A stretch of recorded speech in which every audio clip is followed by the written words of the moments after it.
Okay, this is day 5 on the job. I'm volunteering to build Saraswasi school right here in Nepal.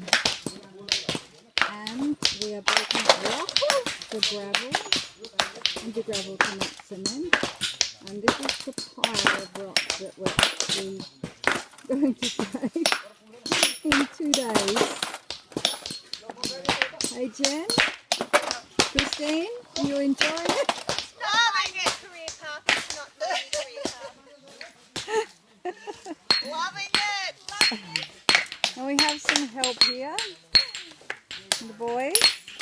I think they're sort of doing a better job than what we are, because they have theirs into nice little squares and we have ours into just pieces. And this is the other pile of rock that we have to break up. And then these are the men from the village volunteering to build the school. They're digging out holes to put the pillars in.